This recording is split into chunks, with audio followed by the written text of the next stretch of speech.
Hello everyone, this is Colin once again. This is going to be the first installment of an ongoing video series that I will be doing here and there throughout in the near future, basically. As I mentioned in my previous video, and if you haven't seen it, I have linked it in the more info section below this video. It's entitled Aussie CDA Update. I believe it's number 5 or 6.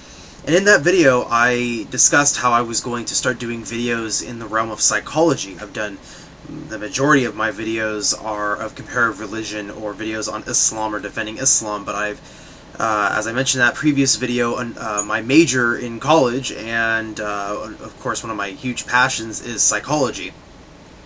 And as such, I feel that I have a lot of material to discuss and a lot of things I'd like to share with you as my viewers, and so I'd like to start off by making this video on Sigmund Freud. I recently finished 2 books on Freud. One was a biography of his life. It's called Freud, A Life for Our Time by Peter Gay. And it's a very large book. Its hardcover here is about 600 pages, fully annotated with commentary and great photos as well. This is considered to be probably the best biography on Freud. Peter Gay is a psychoanalytical practitioner, or at least I believe he received a degree in psychoanalysis. He's a historian, he's a scholar, and he's done many books on Freud, but also history as well, the Enlightenment and things like this. So it's a very thorough biography, and one thing that's great about the book and Peter Gay's approach is that he's pretty unbiased. He is, I believe, more in Freud's camp than in anybody else's, but he doesn't make it obvious that he is either trying to hide things about Freud, or that he's trying to make Freud look really good, or trying to, it's not a polemic, nor is it an apologetic work. At least that's the feeling that I got while I was reading it. He does a great job of refuting many of the misconceptions that people have about Sigmund Freud. One, that he was a coke fiend, that he was nothing more than someone who was addicted to coke and abused cocaine. It was true that he did cocaine. In fact, he was around when he was at the, some people credit him with being the first person to back the practice of using cocaine in the medical field as an aphrodisiac, but he, there by no means, and did he use it himself? Yes, because of course that was customary when you had a new drug, and it was used for medicinal purposes at this time. But he wasn't this, simplistically speaking, was not this cokehead. Another misconception people have is that he was an outright pervert. That's usually because of the context of his theory. His theory was very radical for its time, and it still continues to be rather radical. He was convinced that all of our psychological emotions, our feelings, our neuroses, our fits of hysteria, every mental illness, or even for normal people, was derived from our sex life, from our sexuality.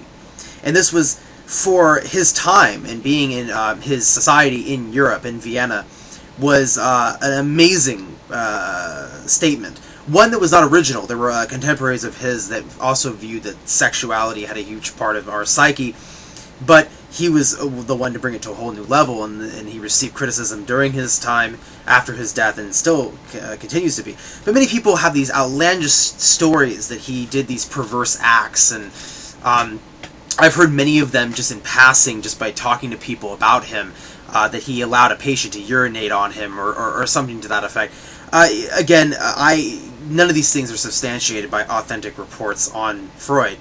Now, I say that because it's very difficult to actually figure out who Freud was, or at least to get a full picture of Freud, mainly because he himself did not write, he wrote an autobiographical sketch, which I will discuss in another video, but he did a very biased autobiographical sketch of himself.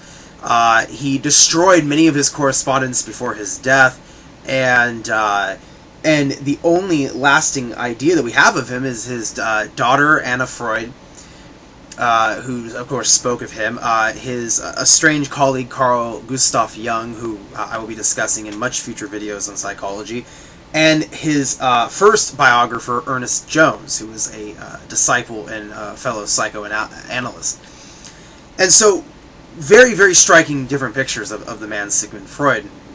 Most of the material that Peter Gay used in his biography of Freud was from Ernest Jones' biography, which is Peter Gay's predecessor. I own that biography. I have not personally read it yet. And so the thing is that, but with these crazy reports that you hear about him, I have found no substantial evidence from anyone to conclude that this was the case. Peter Gay, though, is very, very honest about his biography of Freud. Now, I will be linking the Wikipedia link to Sigmund Freud, and I only do this not because of authenticity. I do this just so you can, for those of you who have no idea what I'm talking about, if you have no idea who Sigmund Freud is, that's okay. Just if you want a quick intro, go click on the Wikipedia link to Sigmund Freud to sort of get a brief overview of who he was. But what's interesting is that, again, as I mentioned, this is not apologetic work, nor is this a polemic. And so what's fascinating is that Peter Gay is willing to admit and illustrate a lot of things about Freud's personality, which even I did not know about. Freud had this pattern throughout his entire life to become very good friends with. He had like a best friend who would be a male, and it started off with Wilhelm Fliess, who was his first friend when he was younger. He had published Interpretation of Dreams and amongst other things. And he maintained these great friendships with this person, and then the second he suspected that this best friend of his, who usually would be a psychologist as well, had dissenting views against Freud, he suddenly became, he couldn't stand dissent, he couldn't tolerate dissent, and so he would usually cut off from this person. He did this with his friend Wilhelm Fliess, he did this with Carl Gustav Jung, Alfred Adler, and a couple other people as well. I forget their names now. But this was not. But even when he became the leader of a psychoanalytical movement, any dissent was crushed, or simply the person was ignored or shunned. And so essentially it's the sort of he did not have tolerance for views that differed from his own. It's interesting because he himself was a Jew, but not a practicing Jew in the sense that he didn't practice Judaism. He was himself an atheist. And what I find interesting, Peter Gay points this out as well, is that even though for a man who did not like religious dogma, he certainly set up a dogma unto itself by his psychoanalytical movement, setting up rules and regulations, and if you went against his teachings, you were seen as an apostate. But on the flip side, Freud was a very loving individual. He was a loving father, a loving husband, and cared for his friends, the ones that didn't piss him off. And so he led a very fascinating life. He had to flee Vienna because of Nazi Germany and relocated in London when he was pretty old, an old man at that point. But he is considered to be the founder of modern psychology as we know it. And so I suggest this book to anybody who's interested in Freud's life. Another book that I read, this is actually by Freud, is this book here, published by Penguin Classics, called Studies in Hysteria, and it's written by Sigmund Freud and Joseph Breuer.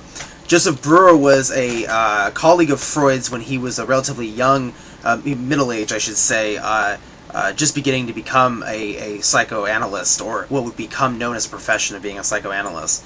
Freud's profession, he was a neurologist, he was a doctor, but he then became more of a doctor of the mind, as it were. And he co-authored these findings with his colleague, and at the time more of his superior, if you will, Joseph Breuer, who had discovered that it was through the form of hypnosis, that the practice of hypnosis, that one could cure a patient from fits of hysteria.